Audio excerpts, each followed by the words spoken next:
¿Dónde está el límite entre la realidad y la ficción?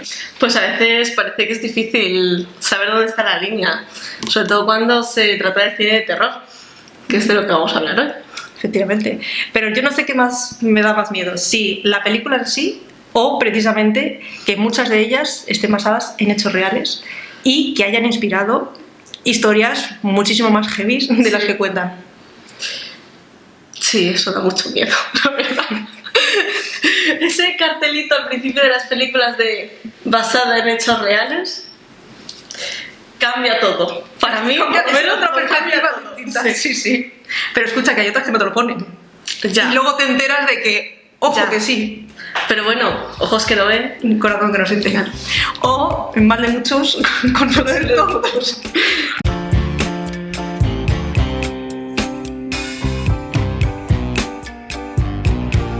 Bienvenidos al podcast más friki de internet. Somos Gemma Oy, Sonimer de María y esto es Una de cal y otra de arena. Bueno, hoy traemos un tema candente, como habéis podido comprobar, terrorífico. Y para acompañarnos en este drama nos hemos traído a nuestro compañero y amigo Carlos, experto en cine de terror. Aficionado, más bien aficionado. Aficionado de un lado, sí, Por lo menos para nosotras. Me gusta el terror. de C2. ¿no? Sí. En todas sus formas, muy integral. A ver, sí. Vale, la pregunta es obligada, Carlos. ¿Por qué nos engancha el cine de terror? Bueno, nos engancha, no a todos, pero Bueno, engancha. un poquito. Sí. Yo creo que sí hay gente a la que le produce una fascinación. A mí, Sí. Yo, por ejemplo, soy uno de ellos. O sea, es verdad que hay muchos tipos de terror y pues, diferentes géneros, ¿no? O sea, subgéneros dentro del terror y además el terror es algo que se va manifestando o se diversifica no en un tipo de arte solo. O sea, podemos encontrar el terror en la pintura, en la escultura, en el cine, incluso en la música. De hecho, yo, dentro de la música hay... Incluso cuando se conecta con el cine me parece que hay ejemplos muy buenos. No sé si habéis visto o conocéis a Rob Zombie, que tiene una película que se llama The Lords of Salem, muy buena. Yo os invito a que os escuchéis la banda sonora de esa película vosotras solas en medio de un bosque. La gracia es que nos dejaría él tiradas en medio de un Sí. bosque y nos pondría de fondo la música, en plan, a ver si podéis salir. Lo pasaríais muy mal, ya os lo garantizo. No, pero sí que es cierto que, incluso aunque no sea una película de terror, hay muchos thrillers que, si tú ves la imagen, yo se lo hago muchas veces, me quito el sonido y veo la película y digo, no me da susto. Ya. ¿Sabes? Me pongo la música y estoy así. Sí, no, la banda sonora yo creo que es súper todo, importante. sí, totalmente. Yo creo que el terror se conecta con algún tipo de instinto primigenio, ¿no? Como con algo muy, muy primitivo nuestro, como seres vivos, destinado pues, a la supervivencia. La cuestión es cuando ese terror va evolucionando hacia convertirse en lo que algunos autores denominan el terror arte, que es una combinación, una mezcla muy extraña, que es lo que a lo mejor nos produce esa fascinación en la que nosotros nos identificamos, empatizamos con los protagonistas de esas películas de terror. Pero además es que esos protagonistas se comportan como nosotros esperamos que nos comportaríamos nosotros, ¿no? Y además se comportan frente a un prototipo, una idea, el fenómeno del monstruo, la idea del monstruo, que es a partes iguales, o bueno, dependiendo de qué tipo de terror nos gusta a cada uno, si nos gusta más violento, más gore o más sobrenatural, combina la repulsión como algo impuro, algo contaminado, algo que es nocivo para nosotros, con algo que es peligroso, que es amenazador, que además es posible. Y eso es lo que Noel Carroll, en su libro Filosofía de Terror o Paradojas del Corazón, describe muy bien como el elemento nuclear de ese cine de terror, de esa idea del terror como arte, que nos acaba a nosotros induciendo a ese tipo de adicción, porque nos crea como una especie de sensación de agitación, como de nerviosismo. Y eso es muy parecido, yo creo, por lo menos en mi caso y en el de, yo creo, mucha gente que nos gusta el terror, como una especie de adicción a la adrenalina también. Claro, porque al final se te activan zonas del cerebro que, claro, son parecidas a las que se te activan cuando cuando estás viviendo una situación límite, ¿no? Entonces, además, como no estás viviendo una situación controlada, te genera aún más dependencia. Es como, Claro, porque tú es como empatizas con ese personaje, tú te pones en el lugar de ese personaje. La cuestión, yo creo, y aquí viene muy bien nuestro podcast, porque va a estar muy gracioso, ¿qué pasa cuando dejas de empatizar tanto con Jason, la jefa de animadoras del equipo de Basketball, ¿sabes? Y empiezas a empatizar un poquito más con Jason a punto de descuartizarla. Ese es el tema, y sobre todo, no solo como el cine coge el ejemplo real y lo transforma en arte, sí, digamos en arte, sino cómo ese arte luego... Es reinterpretado. Sí, podemos decir que es reinterpretado. Sí. Cada uno lo interpreta a su manera, sí. El cine es un arte, claro, luego cada uno lo... Luego lo que haya ocurrido te puede parecer más horrible o menos, claro. Y eso es precisamente de lo que venimos a hablar hoy, porque es que yo he flipado cuando he visto que hay películas de cine de terror, que es lo que decíamos antes, ¿no? Porque muchas te ponen basadas en hechos reales, que bueno, ¿sabes? Pero es que hay películas que no te lo ponen y de repente te enteras de que sí. Y yo las veo y digo, bueno, pues yo la veo con la esperanza de esto no es real. Pero es que resulta que sí que tiene una base. Uno de los bonitos ejemplos que tenemos en este sentido, ¿no? El terror, el cine de terror, ilustrándonos algún caso particular especialmente violento o dramático, es la película de terror Amityville. Creo que lo he pronunciado bastante bien, ¿eh? Sí, yo sigo incapaz de pronunciarlo. Yo digo Amityville. Muy bien. Ella hace dos. Pues el caso es que es real, es un ejemplo bastante real, además es un ejemplo muy famoso en Estados Unidos y en general en toda la literatura y el mundo del terror, porque fue especialmente grotesco. El caso fue que no era menor, pero era bastante joven, Ronald DeFeo, creo que se llama Jr., Ronald DeFeo Jr., se pronuncia así, tuvo a bien o a mal, pues llevarse a su familia por delante. Y lo hizo además de una forma especialmente brutal. Lo hizo con una escopeta. Y lo hizo tanto con sus padres como con sus hermanos. Inciso, para la gente que os guste el True Crime, hay un montón de podcasts donde podéis encontrar información más explícita de lo que ocurrió. ¿Vale? Inciso. Sí, y además profundizan normalmente en por qué lo hizo, por qué Ronald se cargó a su familia. Y el caso es que hay un componente sobrenatural, que bueno, ya de todas las especulaciones, pero que siempre se destaca mucho porque él decía que había una serie de voces que le invitaban a acabar con su familia. Y que fue esto un poco lo que le llevó. De hecho, él sigue vivo, él luego fue detenido, pero él siempre mantuvo esa coherencia en la versión de que había asesinado a su familia porque algo le obligó a hacerlo. Y esto además se conecta luego con la familia que adquirió la propiedad, o que al menos pasó cierto tiempo en ella después de los incidentes, porque no se sabe muy bien si con un contenido real dentro de lo que es este tema sobrenatural, pero ellos decían que algo pasaba ahí. Realmente no digo, bien. Ya había pasado. Claro. Sí, pero que quedaba ahí sustancia. Que había energía. Sí, digamos que no había buen ambiente. No había una cierta. También te digo, ¿quién se compra una casa? Pues es que no se lo dijeron al parecer. Es que eso son. Hay que ser malaje. No te fíes de las inmobiliarias. Pero tú estás obligado a contar. No todo sé lo si que ha estás pasado. obligado a contar lo que ha pasado en esa casa.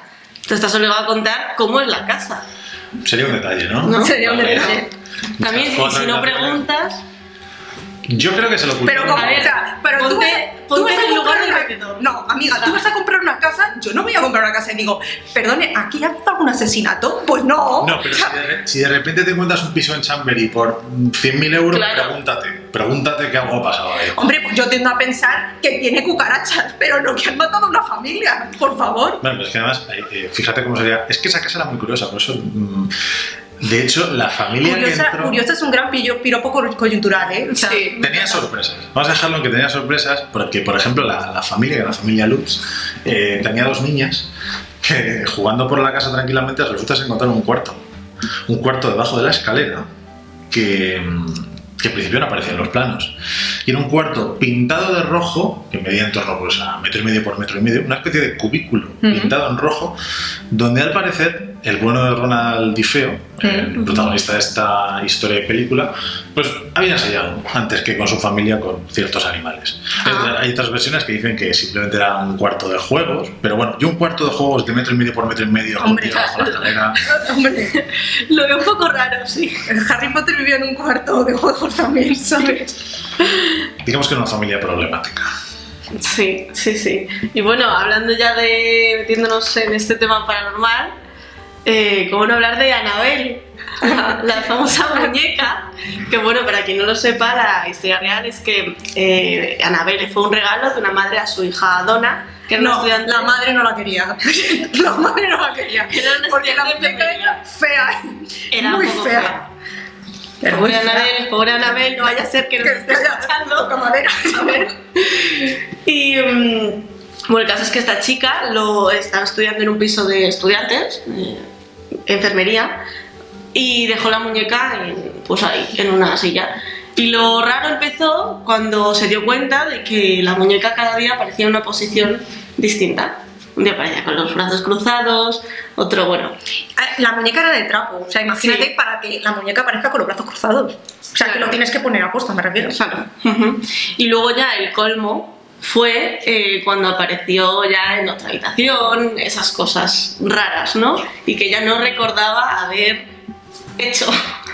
Entonces, tanto ella como su compañera de piso se asustaron, llamaron a un medium, que también te digo, aquí la gente llama a los medium pues como si fuera esto... Allí en Estados Unidos lo tienen que tener en marcación rápida, ¿sabes? Eso de los exorcismos. Esperanza Gracia. Y, y llamaron a una medium y la medium les dijo que es que esa muñeca, que al parecer había sido poseída por una niña de 7 años llamada Annabel, que había muerto en ese piso donde ellos estaban viviendo. Pero hay que tener cuidado con los pisos, amigos. Mirad bien las Pues inmobiliarias. se había metido en la muñeca. Al principio, al parecer, la muñeca solo quería jugar. Pero claro, un día se quedó a dormir un amigo y al parecer el chico ha contado que se despertó sin poder moverse, o sea, tuvo una parálisis del sueño, que se dice, ¿no? Pero que dice que vio a la muñeca intentar estrangularlo hasta que se desmayó. Es que ya había cogido agilidad y además se compró la muñeca. Que también te digo, una muñeca de trapo. Con las manitas y todo. O sea, es un poco raro. Pero había echado brazo, claro. Claro, tanto moverse. Claro. O sea, bueno, la muñeca ahora está en el Museo de los Warren. Sí.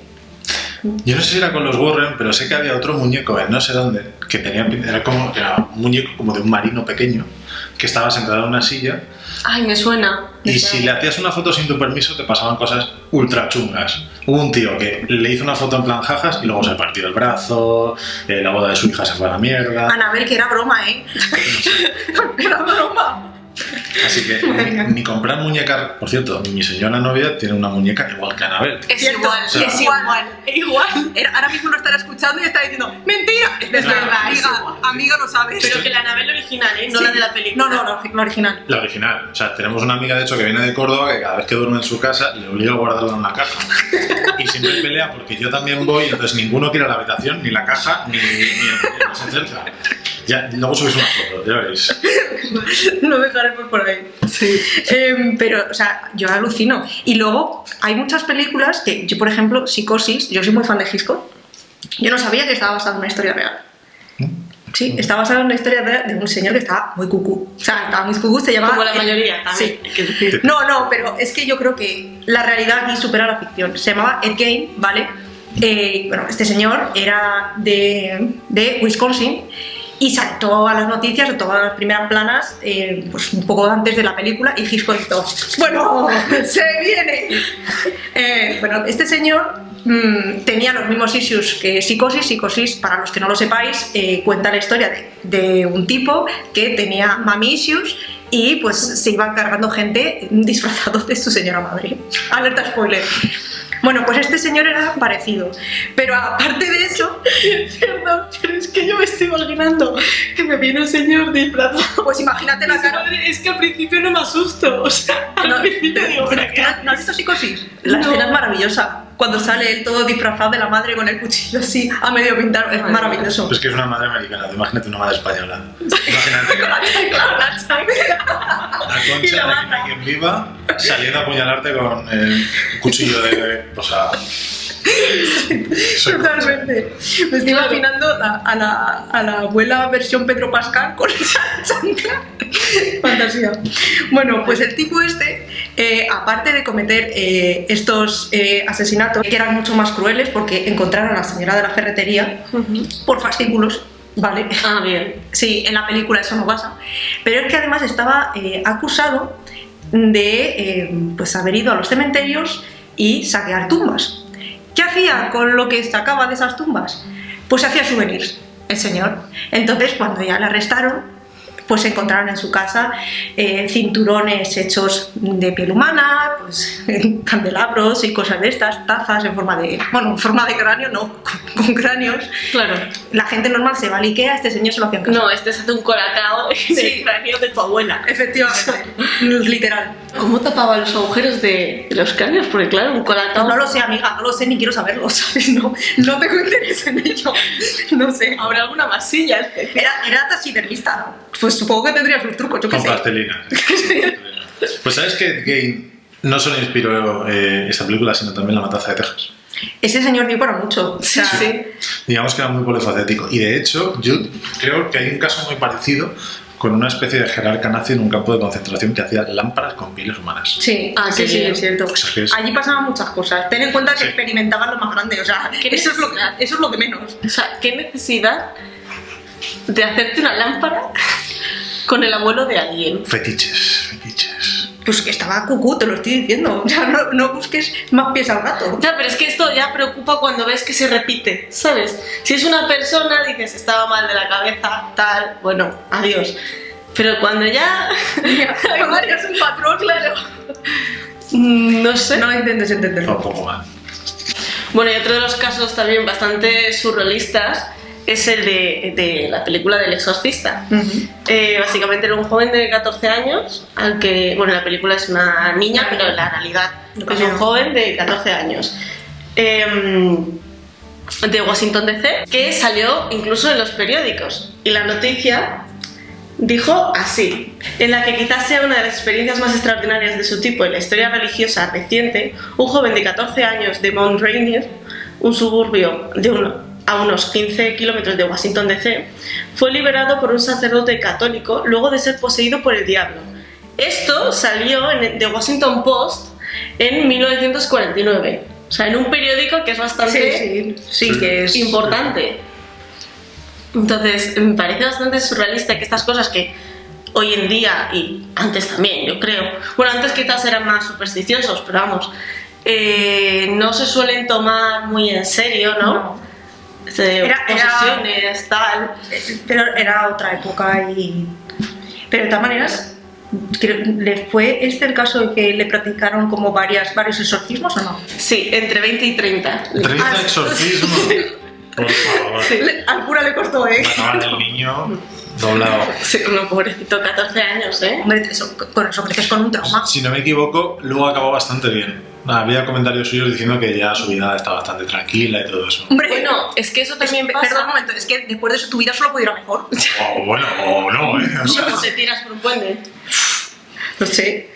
Pero es que también estoy acordando de que la película esta de Obligado por el Diablo, que es de los Warren, esa también está basada en un hecho real. Es más, es un chico, que no me acuerdo del nombre ahora mismo, pero a ese chico le acusaron de asesinato y demostraron que había sido poseído y se libró. ¿Cómo demuestras que has sido poseído? Pues no sé. Yo me he visto la película y es un poco, pues eso, de posesión. Entonces, no sé. spoiler. Spoiler. Bueno, pues vamos ahora con Scream o Puñalada. Creo que tenía un alter ego de estos de película, rollo en plan latino, que era Puñalada. Scream también se basa Scream también se basa en un caso real, el destripador de Gainesville, que violó, mutiló, acechó y me parece que despedazó también a un total de 5 estudiantes cuando alegremente Qué estaban simpático. tranquilamente en su casa. Debe ser que se le daba muy bien. Esto que pillas como condicional. Esto es bastante común en Estados Unidos. Precioso. Bueno, precioso. No, el piropo para él. Claro. Yo puedo, vamos, coyuntural. Sí. Ahí lo dejo. Que esto de meterse en las casas ajenas y un poco acechando a la gente es bastante más común en Estados Unidos. De hecho, hay mucha gente que se encuentra que de repente vive alguien en su casa y no se habían enterado. Sobre todo en sótanos y en bien áticos. Ay, yo vi hace poco un vídeo de eso en un hotel, era que había la chica, o sea, como que le desaparecían cosas y había pisadas y tal, y de repente abría el armario y detrás de unas cosas se encontraba que había ahí no sé cuántas personas Sí, sí, viviendo, sí. o una persona viviendo, pero no sé, súper... Es que Estados Unidos es muy raro para estas cosas. Pero bueno, El sueño americano. El sueño americano, estaba pensando lo mismo. dormir en el armario de alguien. Bueno, y a este señor lo que le gustaba realmente era acechar a la gente desde distancias un poco, primero lejanas, las acechaba sobre todo desde el bosque, y luego cuando se había un poco confiado, entraba en sus casas, se metía en sus habitaciones, esperaba que hiciesen determinadas cosas y en determinado momento las mataba. Esto además fue recurrente. En un plazo de 3 días, yo os digo, mató a 5 personas.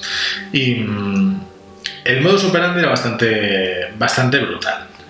Primero las apuñalaba, después las inmovilizaba y cuando las tenía a su completa disposición, pues hacía Cosas. cosas. El caso es que antes de marcharse tomaba una ducha tranquilamente y luego ya se iba después de haber matado Me se iba a limpio, ¿no? 5 personas. Efectivamente. Claro. A mí me gusta mucho esta saga, la de Scream, no sé si habéis visto la última de las películas, tampoco voy a hacer mucho spoiler, pero digamos que tiene una muy buena crítica a todo el fenómeno fandom de la gente que le encantaría ser un asesino en serie sin saber lo que significa. Y os la recomiendo encarecidamente, especialmente la última. Me parece muy graciosa para ser una película de terror de hoy en día. Bueno, También te digo. me parece un poco peligroso, ¿no? Hombre, es que además, o sea, ¿en qué momento a ti te dicen, ¿tú qué quieres ser de mayor? Y dices, no, yo asesino en serie. Que hay gente. Hay mucha gente. Escucha, bueno, es otro apartado que quería tratar aquí precisamente es... estamos evaluando las historias reales que han inspirado las películas, pero precisamente hay películas que han inspirado a criminales actuales. Y justo con Scream tenemos el caso de Casey Jo Stoddart, que es una chica de 16 años, que pues, 2 compañeros suyos pues quisieron emular Scream y se la cargaron. Pero es que además, en este caso podéis encontrar muchos podcasts que hablan de True Crime porque ha sido muy sonado. Hay documentos, audios, vídeos de los chicos diciendo cómo lo iban a hacer, porque encima ella era pareja de un amigo suyo. Entonces, hay un vídeo que además yo lo he visto, que decían, pues es una pena que la haya tocado a ella, pero tiene que ser ella, ¿sabes? Pero Es que no me queda otra. Sí, además es que me escuché yo hace poco un episodio que lo contaban, un podcast, y decía que es que ella lo habían intentado ya varias veces antes, como que al final no se habían echado atrás o tal, y al final ella era como, tiene que ser ella, ya está. Y además luego hay otros vídeos de después de hacerlo, muy heavy, pero como excitados. Sí, o sea, como, ¡buah! ¿Has visto cuando con el le subidón de... Ostras, y es muy heavy, que tenían 16 años, creo. Sí. O sea, bueno, ya verás cuando me toca a mí el siguiente ejemplo. O sea, puedes contarlo también. Cuéntanos. Bueno, ya que estamos metidos en faena. Pues mira, ya que estamos en películas que inspiraron algo, tenemos el caso de Anissa Weier y Morgan Heiser, si se pronuncian así, que en mayo de 2014 no tuvieron otra idea que, en adoración de Slenderman, el fenómeno de internet, y os digo de creepypasta consistente en un señor muy alto que aparece en los bosques con varias extremidades muy largas, vestido con un traje y con una cara pálida, blanca, inidentificable. Si no lo miras, no está. Justo. Esa era yo jugando la Sí, primera vez Slenderman. Pues esa figura, ese culto, es lo que motiva a estas 2 niñas a nada menos que coger a una amiga suya. Estamos hablando de 2 niñas que tienen, si no me equivoco, 12 y 14 años. Digo, madre mía, ¿cómo con 12 y 14 años estás pensando en esas cosas? Yo estaba bailando High School Musical. Sí, si no es edad, muy parecido. El caso es que son muy jóvenes. Cogieron a una amiga suya, se la llevaron a un parque, la amordazaron y luego la apuñalaron un total de 19 veces. Varias de esas puñaladas en órganos principales. De hecho, estuvo a punto de morir y no murió desangrada porque por 1 milímetro no le quitaron un trozo de arteria. Pero ¿Sobrevivió?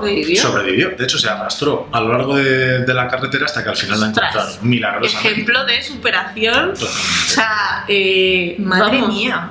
O sea, iba a decir, quiero ser ella, pero no, hombre. En plan, quiero ser ella espiritualmente. Pues el caso es que aunque Slenderman es una película, porque hay una película que sale después de que todo esto sea un poco famoso, y al principio era solo un creepypasta, digamos, este intento de asesinato se inspira mucho en eso. Ellas decían que es que Slenderman las estaba seduciendo, por decirlo de alguna manera, como que las estaba incitando a hacer ese asesinato ritual de alguna manera. Y esto viene mucho con lo que denominan que es la enfermedad de Slenderman, todo esto dentro del fandom, claro, que es como una especie de psicosis de paranoia creciente.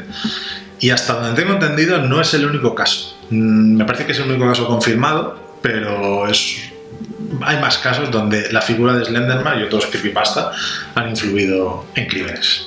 Yo creo que después de esta conversación me voy a poner pues yo que sé, Disney Channel o algo, ¿sabes? Sí. Un Disney. Los magos de Waverly Place. Sí, un algo. Sí, bueno, también está el caso de Chucky. Que, bueno, no está basado tanto en la película de Chucky, es un muñeco, o sea, pero, aunque bueno, Annabelle también. Ya, sí, bueno. Pero sí que Susan Capper fue torturada y asesinada por su niñera, mientras, su niñera y un grupo de amigos de la niñera, qué bien, que a ver qué hacían ahí los amigos, pues. Mira, no sé. Pero es que mientras la torturaba y tal, le estaba diciendo todo el rato que Chucky iba a ir a por ella. O sea, yo es que alucino con la gente. O sea, inspirada en una película que es de un muñeco que va asesinando. O sea, es que son cosas que no. Hombre, la verdad que Chucky tiene una historia muy lograda. A mí me gusta bastante como toda la franquicia del terror. Además ha sacado una serie, me parece que en X creo que es, que está bastante bien, a mí me gustó bastante, pero no me la imaginaba como para fundar algún tipo de... O sea, si tú tienes que matar en honor a algún tipo de asesino, pues no me imaginaba que fuese el nombre de Chucky. Es como matar el nombre de Beetlejuice, pues no... Es que, claro, es que ya depende de los referentes que tengas, porque yo me dices Chucky y yo pienso en el de Los Serranos, ¿sabes? Esa señora y yo tenemos claramente referentes diferentes. Sí, desde luego. Sí. Para que tú veas. Bueno, yo creo que después de esto podemos tratar otro tema más distendido, por lo menos para recuperar un poco de fuerzas. Sí. Ya que estás aquí, Carlos, y hay mucha gente que es fan de cine de terror, ¿por qué no nos recomiendas alguna cosilla así que podamos ver? Vale, pues a ver, yo como os decía, me gusta el terror, pero me gusta el terror integral. Yo creo que el terror es como un fenómeno que se extiende mucho más allá del cine. Evidentemente aquí estamos para hablar de cine, pero de paso os voy a dar alguna que otra referencia aparte del cine. Pero vamos a empezar por el cine, que es lo importante. A mí me gusta mucho el terror cósmico y el terror bastante gore, bastante violento. Me gusta que las tripas salgan volando por ahí y que la gente sufre, esas cosas. Entonces, una que me gusta relativamente reciente es The Void. The Void es una producción canadiense de Jeremy Gillespie y Steven Kostanski, bastante buena, ya os digo, en el ámbito del terror cósmico, que merece mucho la pena. Unos efectos especiales muy buenos y una trama bastante trabajada. Inciso, para los que no sepamos qué es el terror cósmico, ¿qué es? El terror cósmico es, pues una variante del terror un poco más novedosa en el sentido de no tan sobrenatural, no tan religioso, no tan fantástico en el sentido de los monstruos y el típico, digamos, entorno más heroico, más caballeresco, ¿no? Más artúrico. Es más un terror fundado pues entidades cósmicas, sobrenaturales, universales que trascienden desde otras dimensiones y que nos influencian de alguna manera en nuestra vida.